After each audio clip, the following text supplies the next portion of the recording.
یا sitting arrangement ہے، تاہم یہ کہ ہم یہ سنیں، اس کو سمجھیں، اور ہو سکے تو اسے یاد کر کر جہاں جہاں آپ کی اپروچ ہے وہاں تک آپ اس میسج کو پہنچائیں۔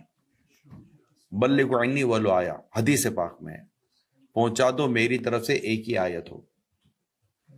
تو ہم سب کو اس پر عمل کرنا چاہیے اور اس میسج کو پھیلانا چاہیے، عام کرنا چاہیے، اور اس کے لیے اتنا زیادہ ڈیفیکلٹ نہیں ہوگا انشاءاللہ جب آپ سنیں گے۔ جو میں بیان کر رہا ہوں اس کا موسٹلی جو کانٹینٹ ہوگا وہ آپ کے موبائل میں ہوگا انشاءاللہ۔ میں وہ چیزیں بیان کر رہا ہوں، جب آپ اس کو ری وزٹ کرنا چاہیں، اس کو آپ پڑھنا چاہیں، اس کی اسٹڈی کرنا چاہیں، تو انشاءاللہ تعالیٰ یہ تقریباً چیزیں آلموسٹ مور اور لیس آپ کے موبائل فون میں آپ کے پاس موجود ہوں گی، جو میں اس وقت آپ تک پہنچا رہا ہوں۔ شاید تھوڑی بہت ایکسپلینیشن ہوگی جو کہ شاید آپ کے پاس نہ لکھی ہو، تو اس کو سامنے رکھ لیجئے گا۔ کامیابی انسان چاہتا ہے، everybody want success, how can we become successful. اب قرآن سے پوچھتے ہیں کہ کامیابی کیسے ملے گی؟ قرآن ہمیں بتاتا ہے کہ ہوئی سکسیس۔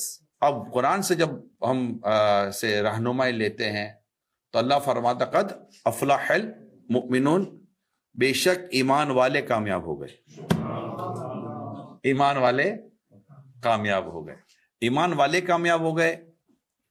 فلاح کا لفظ جو ہے، لفظ فلاح، مفلحون آپ نے پڑھا ہوگا قرآن کریم میں، تو یہ اس طرح یہ جو لفظ ہوتا ہے فلاح کا لفظ، قرآن عربی لفظ ہے فلاح، اس کا ایک معنی یہ بھی لکھا ہے لغت میں، ڈکشنری میں، کہ جب دنیا اور آخرت دونوں کی کامیابی پر جب بات کی جائے گی تو وہاں لفظ فلاح کہ دنیا بھی آخرت میں بھی کامیابی۔ اور مسلمان کو کیا چاہیے کہ میں دنیا میں بھی کامیاب ہو جاؤں، میں آخرت میں بھی کامیاب ہو جاؤں۔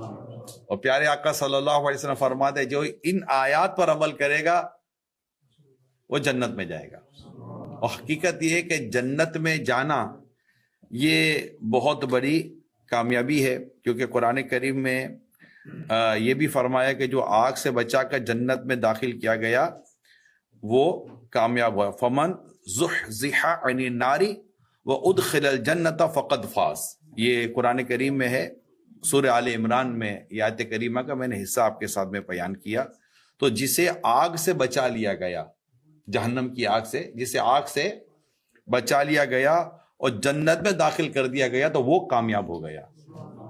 تو ایک کانسیپٹ کلیئر ہونا چاہیے بینگ اے مسلم کہ what is the meaning of success, آخر کامیابی کیا ہے؟ جسٹ اونلی یہ کہ میں بہت زیادہ ایجوکیٹڈ ہو جاؤں، بہت زیادہ میں ملینئر بلینئر ہو جاؤں، یا بہت بڑا میرے پاس عہدہ آ جائے، میں ڈیزگنیشن میری بہت بڑی ہو جائے، یا میں دنیا کا بہت ہی فیمس بندہ بن جاؤں، میرے ویوز اتنے ہوں، میرے لائکس اتنے ہوں، میرے ساتھ فلاں چیز اتنی ہو، اتنی دنیا جانتی ہو۔ یہ ایک سکسیس کا پیرامیٹر ہے کہ صرف اسی کو سکسیس کہتے ہیں کہ میں اسی طرح کر لوں؟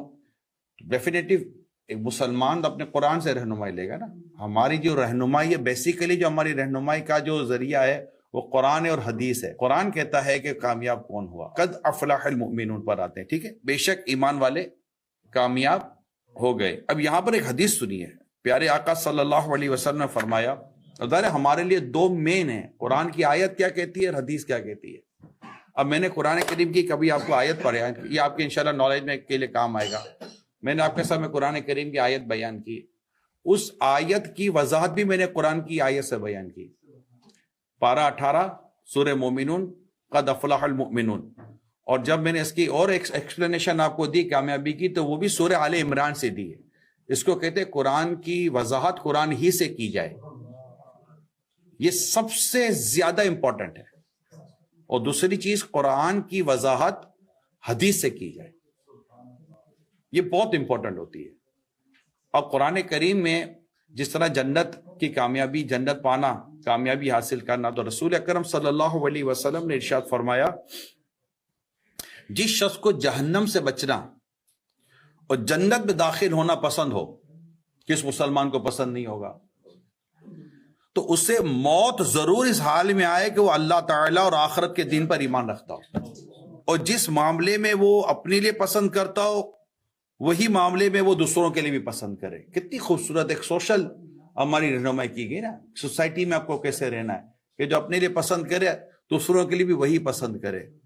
اب یہ الگ بات ہے کہ آپ تو یہی پسند کریں گے کہ میں فرسٹ آ جاؤں دوسرا نہ آئے. اب یہ ایک پرابلم ہے کہ یہ کیسے ہوگا کہ جو اپنے لیے پسند کرے اپنے بھائی کے لیے. میں کل رات کو ایک صاحب کے ساتھ بیٹھا تھا تو پتا چلا کہ جناب وہ دکان ہے, اس کا کام بہت چلتا ہے, دوسروں نے بھی دکانیں کھولی ہیں تو ان کا کام نہیں چلتا. تو وہ ایک اچھا ماحول بنا رہے تھے لوگ کہ جو میرا کاروبار چل رہا ہے مگر میرے ہی ساتھ 2-3 اور لوگوں نے بھی دکان کھولی ہیں, بٹ ان کا اس طرح کا بزنس نہیں چل رہا مگر ان کا بزنس بہت اچھا چل رہا ہے. تو میں کہا ان کے لیے بھی دعا کرو نا. آپ کا بزنس اچھا چل رہا ہے, دوسروں کا بزنس اچھا نہیں چل رہا, تو اس پر خوش ہونے کی کیا بات ہے. اللہ پاک اس بات پر قادر ہے کہ آپ کے کاروبار میں کمی بھی نہ آئے اور اس کا کاروبار چل بھی پڑے. آپ یہ دعا کیوں نہیں کرتے کہ آپ اس پر خوش کیوں ہیں کہ یار میرا چل رہا ہے کسی اور کا نہیں چل رہا, میرا چل رہا ہے میں یوں کرتا ہوں, بہت ٹھیک ہے چل رہا ہے, اللہ برکت دے, اللہ خیر دے, لیکن اس پر خوش ہو, اس پر مطلب کہ افسوس بلکہ ہونا چاہیے, خوشی کیوں. ایک بزرگ کے یہاں شہر میں آگ لگ گئی اور لوگوں کے مال و اسباب جل گئے.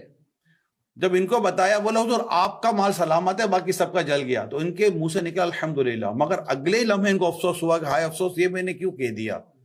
یعنی مجھے میرے مال کے بچنے کی تو خوشی ہوئی, اوروں کے مال کے جل جانے کا غم کیوں نہ ہوا. یہ جو اپروچ ہے نا, مینٹلی اپروچ, کہ صرف اپنے لیے اچھا نہ سوچے, اپنے بھائیوں کے لیے بھی اچھا سوچے. قرآن کہتا ہے انما المؤمنون اخوۃ, مسلمان ہی بھائی ہیں. تو ہمیں سب کے لیے اچھا سوچنا چاہیے, ناٹ اونلی فار می, مطلب میرے ساتھ اچھا ہو یہ نہیں ہونا چاہیے, سب کے ساتھ اچھا انداز اختیار کرنا چاہیے. اور اللہ پر ایمان رہے اور آخرت پر ایمان رہے نا, کہ وہ سرکار صلی اللہ علیہ وسلم نے فرمایا کہ اس حال میں اس کو موت آئے کہ وہ اللہ تعالیٰ اور آخرت کے دین پر ایمان رکھتا ہو, عقیدہ مضبوط ہو, ایمان مضبوط ہو. ایمان اور عقیدے میں کہیں بھی کمزوری نہیں آنی چاہیے. اللہ ایک ہے, نمبر 1 اللہ ہے, پہلے کیا کہیں گے ہم, اللہ ہے اور ایک ہی ہے, یہ یاد کر لیں آپ, اللہ ہے اور ایک ہی ہے. اللہ ہے, سارے کائنات کو اللہ تعالیٰ چلا رہا ہے, اسی نے ہم کو پیدا کیا ہے, وہی ہمیں زندگی دیتا ہے, وہی ہمیں موت دیتا ہے. اور قرآن کریم میں اللہ کریم نے اپنے وجود پاک یعنی اللہ ہے اس پر اتنے دلائل ہیں کہ قرآن پڑھتا رہے, بندہ دلائل سیکھتا رہے اور دنیا کو بتاتا رہے کہ دیکھو اللہ پاک کے ہونے کی دلیلیں قرآن کریم میں موجود ہیں. ایک دفعہ امام اعظم امام ابو حنیفہ رحمۃ اللہ تعالی علیہ کا کچھ ایسے لوگوں کے ساتھ مناظرہ تھا, گفتگو تھی, جو اللہ پر ایمان نہیں رکھتے تھے کہ دنیا ایسے ہی بن گئی ہے, there is no any God. تو یہ تو پاسبل نہیں ہے, ہی نہیں, ناممکن ہے, اللہ تو ہے. امام اعظم امام ابو حنیفہ رحمۃ اللہ تعالیٰ, ان کا اصل نام نعمان تھا. یہ انٹینشنلی تھوڑا لیٹ آئے, اب چونکہ بات چیت کرنی تھی اور لاجیکل بات چیت کرنی تھی, ان کو ایسی تو بات سمجھ میں آنی نہیں تھی, کو آیتیں پڑھتے تبھی نہ سمجھ میں آتا, کہ وہ تو مان ہی نہیں رہے تھے. امام اعظم جب آئے تو لیٹ ہوئے, تو انہوں نے کہا آپ لیٹ کیوں؟ بولا بڑا عجیب منظر دیکھا میں نے. وہ کیا دیکھا آپ نے؟ کوئی کشتی تھی, پانی میں تھی, ٹوٹ گئی تو اس کے سارے جو چیزیں تھے الگ الگ ہو گئی. پھر اچانک میں نے دیکھا ساری چیزیں ایک ساتھ جڑنا شروع ہو گئی. بولا امام صاحب کیا مذاق کر رہے ہیں آپ, ایسا کیسے ہو سکتا ہے کہ کوئی چیز خود سے جڑ جائے؟ بولا نہیں جڑ سکتے. بولے امام صاحب کیسے جڑ سکتی ہے کوئی جب تک کوئی جوڑنے والا نہ ہو؟ بولا ٹھیک ہے بات ختم ہو گئی. کائنات کیسے بن گئی جب تک کوئی بنانے والا نہ ہو؟ کائنات کیسے بن گئی جب تک کوئی بنانے والا نہیں ہوگا؟ یہ نہیں ہوتا, ٹھیک ہے نا. تو یہاں ڈفرینٹ چیزیں چل رہی ہوتی ہیں. انسان کو بھی بندر بنا دیا ہے کہ انسان پہلے بندر تھا. ہم تو ان کو بھی نہیں کہتے جو انسان کو بندر کہتے کہ تم بھی پہلے بندر تھے, ہم ان کو بھی نہیں کہیں گے, کیونکہ انسان تو آدم علیہ السلام سے چلا ہے نا. حضرت آدم علیہ السلام سے پہلے دنیا میں جنات, یعنی انسان سے پہلے دنیا میں جنات کا وجود تھا. جنات, یہ جن سورہ جن ہے قرآن کریم میں, اس کا پورا ذکر ہے قرآن کریم میں. لوگ اس کا بھی انکار کر دیتے ہیں, سب علم نہیں ہے, معلومات نہیں ہے, قرآن پڑھا نہیں ہے, قرآن کو سمجھا نہیں ہے. انفارچونیٹلی ہمارے اسلامی بھائیوں نے بھی قرآن کریم کو نہیں پڑھا.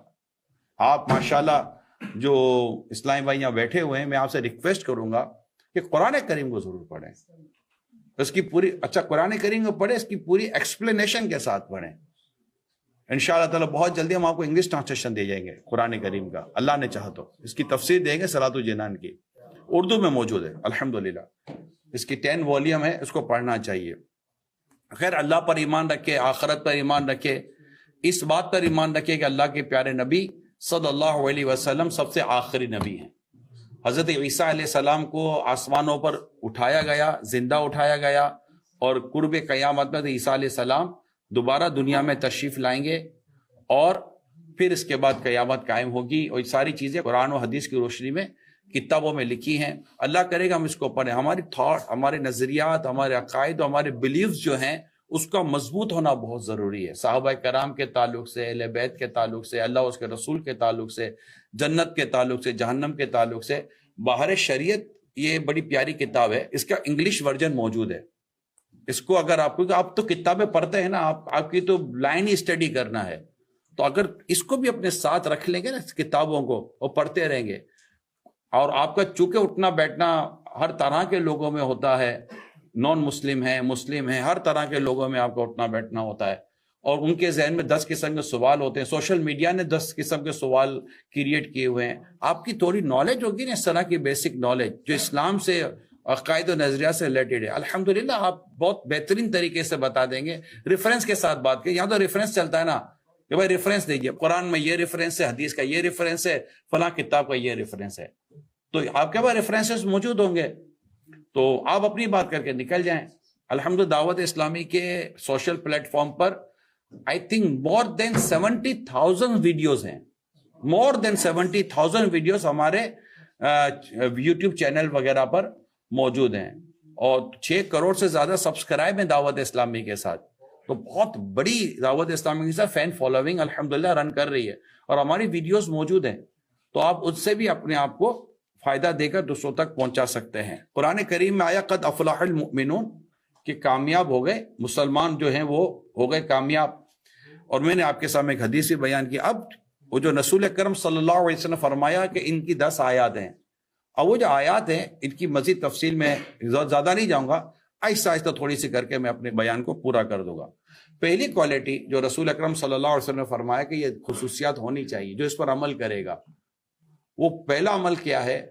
اللہ پاک فرماتا ہے الذین ہم فی صلاتہم خاشعون، جو اپنی نماز میں خشوع اور خضوع کرنے والے، یعنی دل میں اللہ کا خوف ہو، بدن نماز میں حاضر ہو، دل اللہ کی بارگاہ میں حاضر ہو، اس طرح بندہ اللہ کے حضور نماز پڑھے۔ جو لوگ عموماً آپ دیکھیں نماز پڑھتے تو یہاں بھی دیکھتے ہیں، وہاں بھی دیکھتے ہیں، یوں بھی ہے،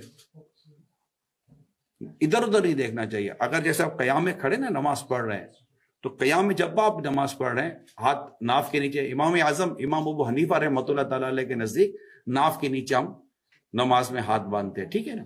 لیکن جب آپ نماز میں قیام کی، اس کو قیام کی حالت کہتے ہیں نا، اللہ اکبر تکبیر تحریمہ، کہ اگر آپ ہاتھ باندھتے، ہاتھ باندھ کر آپ کی جو نظر ہے نا وہ سجدے کی جگہ پر ہوتی ہے۔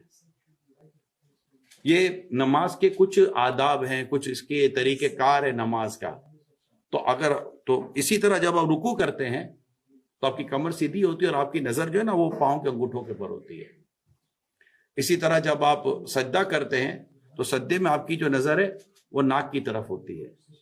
تو اچھا، اسی طرح جب آپ جلسے میں جیسے التحیات جب آپ پڑھتے ہیں، اس پہ بیٹھتے ہیں، تو آپ کی نظر گود میں ہوتی ہے، ٹھیک ہے نا۔ تو یہ کچھ نظر ادھر ادھر نہیں ہونی چاہیے۔ آپ کہیں گے کیوں نظر ادھر ادھر نہیں ہونی چاہیے؟ رسول پاک صلی اللہ علیہ وسلم نے منع فرمایا۔ اللہ کے پیارے حبیب صلی اللہ علیہ وسلم نے فرمایا، یعنی حضرت انس فرماتے ہیں کہ نبی اکرم صلی اللہ علیہ وسلم مجھ سے ارشاد فرمایا، کیا فرمایا؟ اے بیٹے، نماز میں ادھر ادھر دیکھنے سے بچو، کیونکہ نماز میں ادھر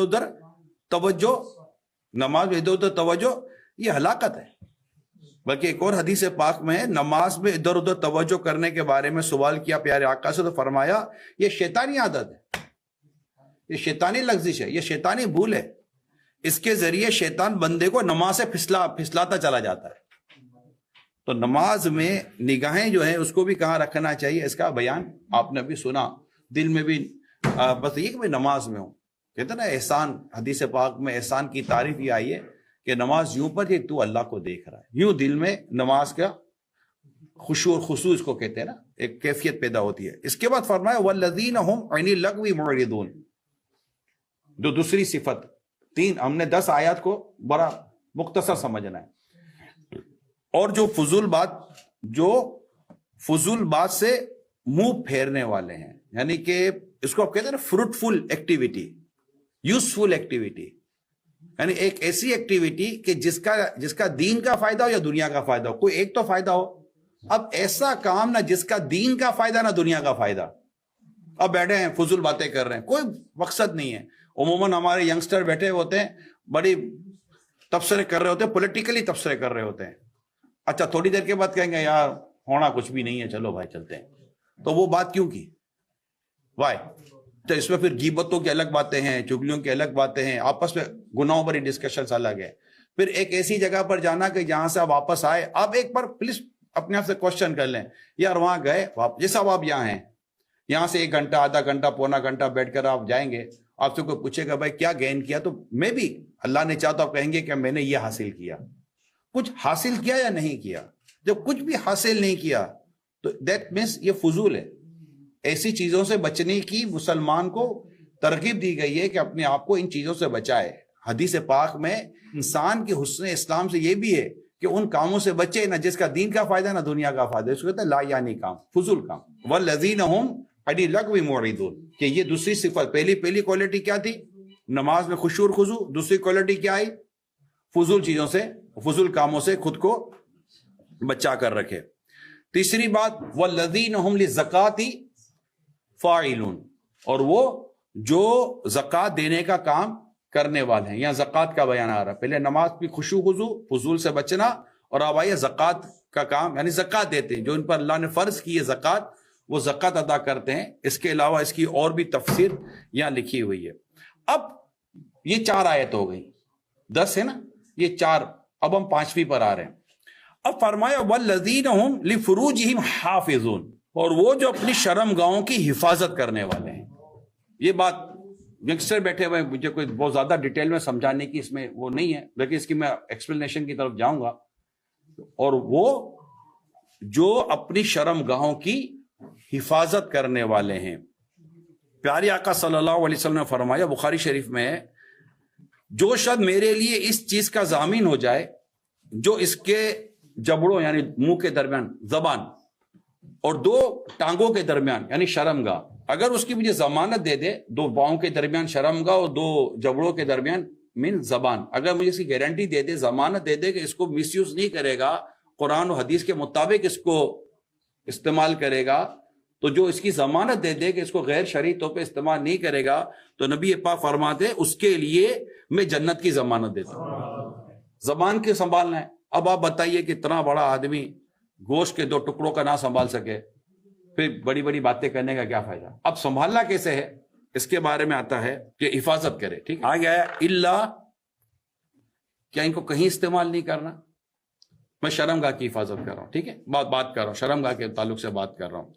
اللہ علی ازواجہم او ما ملکت ایمانہم فإنہم غیر ملومین، مگر اپنی بیویاں یا شرعی باندیاں. شرعی باندیوں کا ایک وقت گزرا ہے، اب اس وقت میں شرعی باندیوں کو یہاں ڈسکس نہیں کروں گا. رائٹ، میں یہاں سے ڈسکس کروں گا آپ سے بیویوں کا، جن سے ہم نکاح کرتے ہیں، جن سے ہم شادی کرتے ہیں.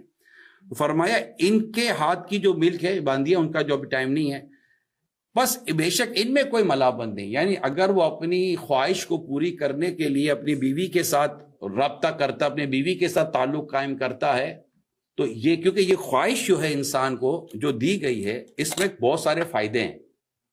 پورا نظام قدرت ہے، پورا نظام دنیا ہے کہ آپ شادی کرتے ہیں، آپ کو خواہش ہوتی ہے، خواہش کر کے آپ نکاح کرتے ہیں، نکاح کر کر آپ اپنی بیوی کے ساتھ ہم بستری کرتے ہیں، صحبت کرتے ہیں، اس کے ساتھ ملتے ہیں، ملاقات کرتے ہیں، اس کے ساتھ اللہ پاک آپ کو ایک اولاد عطا کرتا ہے. یہ جتنی بھی جو اس کو کہتے ہیں افزائش نسل، ایک اردو کا ورڈ ہے افزائش نسل، نسل کا بڑھنا، اس کا اللہ پاک نے ایک طریقہ کار بنایا ہے کہ ایک مرد ایک عورت کے ساتھ، اس میں نہ عورت کے ساتھ کچھ کر سکتی ہے، نہ مرد کے ساتھ کچھ کر سکتا ہے. اس میں جو شریعت کا حکم ہے وہ صرف یہی ہے کہ مرد اور عورت، نہ عورت کا عورت کے ساتھ ہے، نہ مرد کا مرد کے ساتھ. مرد کا مرد کے ساتھ کوئی الگ اس طرح عمل کرے گا تو وہ بھی حرام ہے، عورت کے ساتھ کرے گی تو وہ بھی حرام ہے. اور بغیر نکاح کے اگر کوئی مرد کسی عورت کے ساتھ ایسا معاملہ کرے گا تو اس کو بھی حرام کہا گیا، کیونکہ اس ملنے کی جو شریعت نے ہمیں اجازت دی ہے وہ جسٹ اونلی ون وے، وہ ہے نکاح، شادی. اس کے علاوہ اور کوئی دوسرا نہیں ہے. کیونکہ اس کے بعد قرآن کریم میں خود ہی آگے کی طرف ارشاد فرمایا فَمَنِ ابْتَغَىٰ وَرَاءَ ذَلِكَ، اور جو اس کے سوا کچھ اور چاہے. کئی دنیا میں لیونگ ریلیشن شپ کہلاتی ہے. اب لیونگ ریلیشن شپ شریعت کیسے آپ اس کو شرعن کیسے پروف کر سکتے ہیں؟ شریعت تو اس کو اجازت دے گی نہیں، کیونکہ وہ تو آپ انتہائی اجنبی عورت ہے، غیر محرم عورت ہے. محرم غیر محرم اجنبی عورت ہمیں پتہ ہے، ہمارے باپ داداؤں کو پتہ ہے، ہماری ماں کو پتہ ہے، ہمارے دادا کو پتہ ہے، سب کو پتہ ہے. جنہوں نے قرآن و حدیث زیادہ نہیں پڑھا تھا ان کو بھی پتہ ہے کہ یہ غیر مرد ہے، یہ غیر عورت ہے، اس کے ساتھ ملنا جلنا نہیں ہو سکتا. اسلامی کلچر، اسلامی تعلیم کبھی بھی اس کی اجازت نہیں دے گی. اسلام کی خوبی سمجھیے، ہمارے دین، ہمارے اسلام کی خوبی کو سمجھ لیجئے. اسلام کی کئی خوبیوں میں خوبی ہے کہ اسلام نسب کی حفاظت کرتی ہے. جو لڑکا ہے یہ بتا سکے کہ میرا باپ یہ ہے. میں نے قرآن کریم کی تفسیر میں پڑھا ہے تمام آسمانی مذاہب میں زنا گناہ ہے. تمام آسمانی مذاہب میں زنا، ایڈلٹری، یہ کیا ہے؟ گناہ ہے. بغیر نکاح کے آپ جب بھی کسی عورت کے ساتھ اس طرح کا عمل کریں گے اس کی شرعن اجازت نہیں ہے. اب آپ کسی کے ساتھ رہنا چاہتے، اچھا آپ کہیں کہ جناب میں کچھ بھی نہیں کروں گا، میں بڑا کانفیڈنٹ ہوں، میں کچھ بھی نہیں کروں گا، میں بس رہوں گا. اب آپ کو بھروسہ ہوگا، آپ کو اپنی بیٹی پہ بھروسہ ہوگا، عورت کو خود پہ بھروسہ ہوگا، لیکن میں یہاں اس اتنے بڑے آڈیٹوریم پوچھوں کہ شیطان پر کس کو بھروسہ؟ ہاتھ اٹھائیے. نتھنگ، کوئی ہاتھ نہیں اٹھایا. شیطان بھی کوئی بھروسہ کر سکتا ہے؟ ایک تو مکار ہے، وہ تو تمہارا کھلا دشمن ہے. قرآن کہتا ہے لکم عدو مبین، وہ تمہارا کھلا دشمن ہے. تو یہ شیطان پر تو کوئی بھروسہ نہیں کرے گا. اور نبی پاک صلی اللہ علیہ وسلم کی حدیث سنیے، آقا فرماتے جب دو اجنبی مرد اور عورت ایک ساتھ بیٹھتے ہیں نا، ان میں تیسرا شیطان ہوتا ہے. ان میں تیسرا کون ہوتا ہے؟ شیطان ہوتا ہے. ارے ہم اکیلے نہیں بیٹھتے، بات سمجھ رہے، ہم اکیلے نہیں بیٹھتے تب بھی ہماری آنکھ نہیں بچ پاتی، تب بھی اس کی طرف کشش ہو جاتی ہے، تب بھی اسے دوستی کرنے کا دل کرتا ہے، تب بھی اس کا ہاتھ پکڑنے کا دل کرتا ہے، تبھی اس کو اپنے ساتھ گاڑی میں لے جانے کا دل کرتا ہے. کبھی کسی بوڑھے بزرگ کو جو چچا ہو، بیچارہ چل نہ سکتا ہو، کھا پی نہ سکتا ہو، کبھی دل کیا ہے اس کو بھی گاڑی میں بٹھا کے لے جاؤں کہ اس کو برگر وغیرہ کھلا دوں؟ کبھی دل کیا ہے؟ نہیں. دل اسی کو کرتا ہے کہ اسی کو کھلاؤں پلاؤں. وائی؟ یہ شیطانی حرکت ہے. قرآن میں اللہ پاک اس آیت کریمہ میں آگے فَمَنِ ابْتَغَىٰ وَرَاءَ ذَلِكَ، جو اس کے علاوہ کچھ اور چاہے. کس کے علاوہ؟ ازواجہم، بیویاں. او ما ملکت ایمانہم کو میں نے کہا ابھی میں اس کو ڈسکس نہیں کروں گا. اب کیا کس کو ڈسکس کروں گا؟ ازواجہم، تمہاری بیویاں، تمہاری جو زوجہ ہیں، تمہاری جو وائف ہے جس سے تم نے شرعن نکاح کیا، شرعن شادی کی، اس سے تم اپنا جو بھی خواہش ہے وہ پوری کرے. اور ایک پورا ایک طریقہ کار اسلام و دین نے بیان کیا. اچھا پھر اس میں آپ بتائیے کہ اب یہ آپس میں جو رہتے ہیں، آپ کہتے ہیں ہم ایک دوسرے کو پہچانے، اور بھیا پہچانتے کچھ ہو جائے گا تو، اور ہو جاتا ہے. پھر ایک عورت کی اپنی عزت بھی تو داؤ پہ لگے. ایک عورت کسی کے ساتھ ریلیشن شپ میں رہ گئی، اب اس کے تو اس کی بنی نہیں، اب بولے میں تیرے ساتھ رہنا چاہتے ہیں، اس کو اس پر یقین نہیں ہے کہ پتہ نہیں وہاں کیا کیا ہو گیا ہوگا. پھر زنا کو جس طرح شریعت و دین نے ہمیں سمجھایا ہے کہ اس سے رہنا دور ہے، یہ مطلب قرآن کریم تو بڑا خوبصورت کلام ہے نا. قرآن کریم تو بڑا خوبصورت کلام ہے. قرآن کریم کے کلام کو سمجھیے. قرآن کریم کیا خوب ارشاد فرماتا ہے. جیسے کہ ہم کہتے ہیں نا کہ یار قرآن کریم برائی میں مبتلا ہونا اپنی جگہ پر ہے، قرآن برائی کے قریب جانے سے بھی روکتا ہے. یہ خوبصورتی ہے. بھائی آپ کو آپ کے والد نے کہا ہوگا بیٹا ان سے دوستی مت کرنا، خراب ہو جاؤ گے. بھائی جب خراب ہوں گے تب دیکھ لیں گے، نہیں دوستی کرو گے تو خراب ہونے کا ڈر ہے. بڑے بزرگ یہی کہتے ہیں. آپ کو بھی کہا تھا بیٹا تھوڑا برتن سے دور رہو، گرم ہے. کیوں دور رہو؟ ابھی ہاتھ تو نہیں لگایا. دور رہو، ہاتھ لگاؤ گے تو جل جائے گا، دور رہو گے تو بچ جاؤ گے. ہم احتیاط کرتے ہیں. کبھی شاور کے نیچے آپ نہانے کے لیے جاتے ہیں، کبھی تو نہیں جاتے ہوں گے، روز ہی جاتے ہوں گے.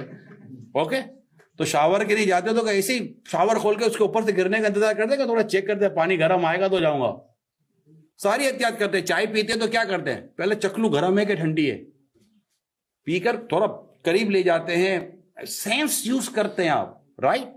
اب سینس یوز کرتے ہیں، یار پیوں کہ نہ پیوں، ڈر لگ رہا ہوتا ہے. کیوں یار وہاں زبان جل جائے گی. اتنا سینس تو یوز کر رہے ہوتے ہیں ہم لوگ. یہاں سینس نہیں ہے کہ اس کے قریب جاؤں گا تو برباد ہو جاؤں گا. آپ بات سمجھ رہے، ایک نوجوان ہے، اس کو بھوک تو ہے نا، شہوت خواہش بھوک تو ہے. اب آپ کو یہ اس کی بھوک ہے جو میں کہنا چاہ رہا ہوں. اب آپ کو بھوک لگی ہے کھانے کی, آپ کو بھوک لگی ہے کھانے کی, سامنے کھانا ہو اور آپ کہ میرے سامنے کھانا رکھ دو, بولتے لکھنی بھوک لگی ہے میں نہیں ہاتھ بڑھاؤں گا. بچتے کہاں ہیں ہم لوگ؟ ڈاکٹر بھی منع کرتا ہے مت کھاؤ فاسٹ فوڈ, پھر بھی نہیں مانتے. اب آپ بتائیے کہ جو آلریڈی ایک ڈیو ٹو نیچر مرد اور عورت کے اندر ایک چیز رکھی گئی ہے کہ وہ دونوں ملیں گے, ایک عمل ہوگا اور اس سے اولاد پیدا ہوگی, رائٹ. اور اس کا جائز اور صحیح خوبصورت طریقہ قرآن و حدیث میں بیان ہو گیا. اور پھر صرف یہ بیان نہیں ہوا, یہ فرمایا کہ اس کے علاوہ تم کچھ اور چاہو گے تو وہ حد سے بڑھنے والا ہے, یعنی بدکاری کی طرف جانا ہے. اس کے علاوہ اور بھی کئی اور اس طرح کی چیزیں ہوتی ہیں جو بندہ اپنی خواہشیں پوری کرتا ہے, اپنی شہوت کو پوری کرتا ہے, اس طرح کے انداز کو اختیار کرتا ہے. ان تمام کو اللہ پاک نے منع کر دیا ہے. اور قرآن میں واضح فرمایا وَلَا تَقْرَبُوا الزِّنَا, کیا فرمایا؟ زنا کے قریب مت جاؤ. ایک تو زنا مت کرو, ایڈلٹری سے منع کیا گیا, یہاں فرمایا اس کے قریب مت جاؤ. ایسی کوئی چیز جس سے تمہارے اندر یہ چیز پیدا ہو جس سے تم اس گناہ میں پڑ جاؤ گے, قرآن پہلے سے ہی منع کر دیتا ہے. آپ کہتے ہیں یار ریڈ لائن, آپ کے سگنل میں کیا ہوتا ہے جب سڑک پہ جاتے ہیں تو سگنل سے پہلے رائٹ پٹا بنا ہوا ہے نا, کہ یہاں رک جاؤ, آگے بڑھو گے تو آپ کا چالان ہو جائے گا, رائٹ. آپ پہلے رک جاتے ہیں, بہت پہلے رک جاتے ہیں. جب آپ کی کیا وہ یلو لائٹ جلتی ہے نا, تو یلو لائٹ پر ہی بریک ہے کہ ریڈ پہ بریک مارتے ہیں, یلو پہ بریک مارتے ہیں. یلو جلی اس لیے کہ رک جاؤ, جسٹ اسٹاپ, پہلے سے روکا جاتا ہے. اسلام و دین ہمیں روک رہا ہے, لا تقربوا الزنا, زنا کے قریب مت جاؤ. ایسی تمام چیزوں کو ختم کر دیا جس سے یہ ساری چیزیں پیدا ہو. اب لیونگ ریلیشن شپ, اکیلا رہنا, ایک ہی گھر میں رہنا, ایک ہی کمرے میں رہنا, معاذ اللہ, اور بچے کہنے میں بچ جاؤں گا. بڑے بڑے عابد, بڑے بڑے عبادت گزار برباد ہو گئے. اب ذرا سنیے اللہ پاک کے پیارے نبی صلی اللہ تعالی علیہ وآلہ وسلم کیا فرمایا, جب مرد زنا کرتا ہے, بدکاری کرتا ہے, تو اس سے ایمان نکل کر سر پر سائبان کی طرح ہو جاتا ہے. جب اس فعل سے جدا ہوتا ہے تو اس کی طرف ایمان لوٹ آتا ہے. اب سوچئے گا اللہ نہ کرے عمل کرتے کرتے اس کو موت آ گئی. موت تو کسی بھی لمحے آ سکتی ہے نا, کسی بھی کیفیت میں آ سکتی ہے. اللہ پاک خیر کرے. تو یوں کئی اور حدیثیں جو زنا کے تعلق سے ہیں. تو یہاں میں جو عرض کرنا چاہتا تھا وہ یہی ہے, کیونکہ آپ مجھ سے زیادہ اس تمام تر چیزوں کو جانتے ہیں اور آپ کے ساتھ لوگ ڈسکس کرتے ہوں گے. میں ریکویسٹ کرتا ہوں, یا یہ میرا کور پوائنٹ تھا, میں ریکویسٹ کرتا ہوں تمام اسٹوڈنٹس سے, پلیز اسے اللہ کی رضا کے لیے اس کو بیان کریں. اسلام اس کی اجازت نہیں دیتا, دین اس کی اجازت نہیں دیتا, قرآن و حدیث میں اس کی اجازت نہیں ہے, کسی اس طرح کے کسی فعل کی اجازت نہیں ہے سوائے اس کے کہ تم نکاح کرو. آپ بولے نکاح کیسے کرے, ہمارے اندر ابھی تو نکاح کی وہ حیثیت نہیں ہے, طاقت نہیں ہے, پیسہ نہیں ہے, ایجوکیشن باقی ہے, اور نفس بھی ستا رہی ہے, خواہش بھی ستا رہی ہے. سرکار نے فرمایا روزہ رکھے, روزہ شہوت کو کاٹتا ہے. اور جس ماحول میں جی رہے ہوتے ہم, اور آس پاس جس طرح کا ماحول بنا ہوا ہوتا ہے, ایسے میں اگر خود کو نہیں بچائیں گے تو کیسے کام چلے گا. اللہ پاک ہمیں نگاہوں کی حفاظت کی بھی توفیق عطا فرمائے, کہ اپنی نگاہوں کی حفاظت بھی بہت ضروری ہے. یعنی جو چیزیں اس طرف لے کے جائیں گی جس کی وجہ سے ہم اس میں مبتلا انوالو ہو سکتے ہیں کائنڈلی, اس سے ہمیں لازمی طور پر خود کو بچانا ہوگا. آگے فرمائے والذین هم لاماناتہم وعہدہم راعون, اور جو اپنی امانتوں اور اپنے وعدے کی رعایت کرنے والے ہیں, یعنی جو امانتیں ہمیں دی گئیں اس کو پورا کرتے ہیں, جو وعدے ہم نے کیے ان وعدوں کو پورا کرتے ہیں. بڑا ایک سوشل میسج ہے. جب آپ امانتیں پوری کرنے والے اسٹوڈنٹ کو اسپیشلی اس بات پہ غور کرنا چاہیے کہ یاد رکھیے بزنس کریں یا جاب کریں, اگر آپ امانت دار ہیں, آپ کے تمام جاب ہے, سارے بزنس آپ کے لیے ہیں. اگر آپ کمٹمنٹ پہ پورے اترتے ہیں, یقین مانے ساری جاب سارے بزنس آپ کے لیے ہیں. کہ لوگوں کو امانت چاہیے, ایماندار آدمی ہونا چاہیے, اور اس کو جو دیں وہ واپس کر دے, جو رکھوایا, اور جو وعدہ کیا اس کو پورا کرے, کمٹمنٹ اپنی پوری کرے. آپ اس طرح اپنے آپ کو مارکیٹ میں لے کر آئیں, آپ کے لیے بزنس بھی ہے, آپ کے لیے جاب بھی ہے, آپ کے لیے ٹوٹل ارننگ ہے, سارے دروازے آپ کے لیے کھلے ہیں. بیمانوں کے لیے کوئی دروازے نہیں ہے, بد دیانت کے لیے کوئی دروازے نہیں ہے, وعدہ پورا نہ کرنے والوں کے لیے کچھ بھی نہیں ہے. یہ ضرور لازمی طور پر اپنے پر اس پر پابندی رکھیں. پیارے آقا صلی اللہ علیہ وسلم نے فرمایا میرے لیے 6 چیزوں کی ضمانت دے دو، تمہارے لیے جنت کی ضمانت ہے۔ آقا جنت کی ضمانت لے رہے ہیں، بات بولو سچ بولو۔ نمبر 2، وعدہ کرو تو پورا کرو۔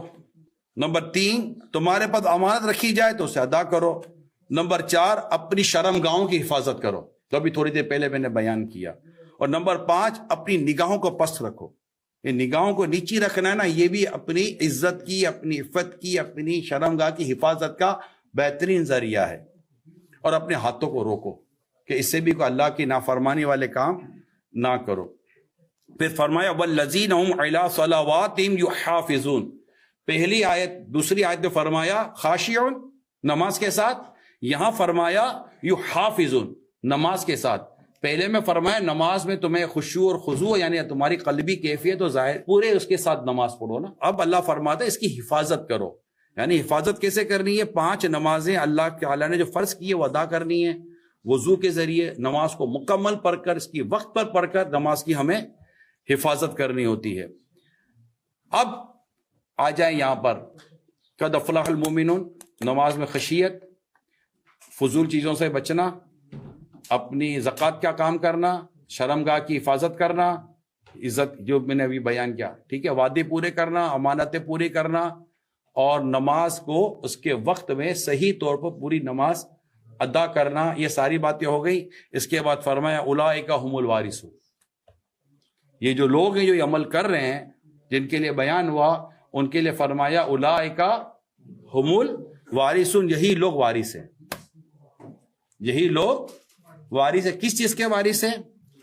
الذین یرثون الفردوس، کس کے وارث ہیں؟ یہ فردوس کی میراث پائیں گے، جنت الفردوس۔ کیسی پائیں گے؟ ہم فیہا خالدون، وہ اس میں ہمیشہ رہیں گے۔ جو ایک بار جنت میں جائے گا باہر نہیں آئے گا۔ آئے ہائے، اور جنت بھی کیسی؟ آئے ہائے، حدیث پاک میں ترغیب دی گئی ہے، اللہ کرے ہم اس پر عمل کریں۔ حضرت سیدنا معاذ بن جبل رضی اللہ تعالیٰ عنہ سے روایت ہے، پیارے آقا صلی اللہ علیہ وسلم نے ارشاد فرمایا جنت میں 100 درجے ہیں، 2 درجوں کے درمیان اتنا فاصلہ ہے جتنا آسمان و زمین کے درمیان ہے۔ اور درجے کتنے؟ 100۔ ہر درجے کے درمیان کتنا فاصلہ ہے؟ جتنا آسمان زمین کے درمیان ہے۔ فردوس سب سے اعلیٰ درمیانی جنت ہے، اور اس سے اوپر رحمان کا عرش ہے، اور اس سے جنت کی نہریں نکلتی ہیں۔ جب تم اللہ سے سوال کرو تو جنت الفردوس کا سوال کرو،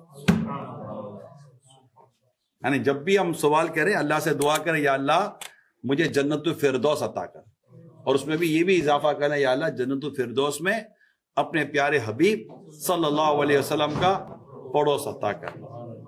اللہ پاک ہم سب کو عمل کرنے کی توفیق عطا فرمائے۔ قرآن کریم کی جو آیات میں نے بیان کی، جو حدیثیں میں نے بیان کی، اللہ کریم سے عمل کرنے کی توفیق عطا فرمائے۔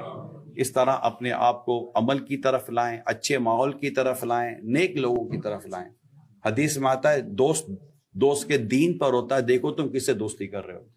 اچھے دوست رکھیں گے، نمازی دوست، اسی ملک میں، اسی UK کے اندر، آکسفورڈ کے اندر بھی آپ کو ملیں گے ماشاءاللہ، نمازی ہیں، نیک ہیں، اللہ اس کے رسول سے ڈرنے والے اسلامی بھائی آپ کو ملیں گے۔ تو اسی طرح اسی ملک میں UK میں رہتے ہیں، انہوں نے ماحول اپنا اچھا رکھ لیا۔ اللہ سے دعا کرتے ہیں اللہ کریم ہمارا ایمان سلامت رکھے اور ہم ایمان سلامت لے کر دنیا سے جائیں، آمین، بجاہ خاتم نبیین صلی اللہ علیہ وآلہ وسلم۔ میں مبلغ بنوں سنتوں کا، خوب چرچا کروں سنتوں کا، ہو کرم بہر خاک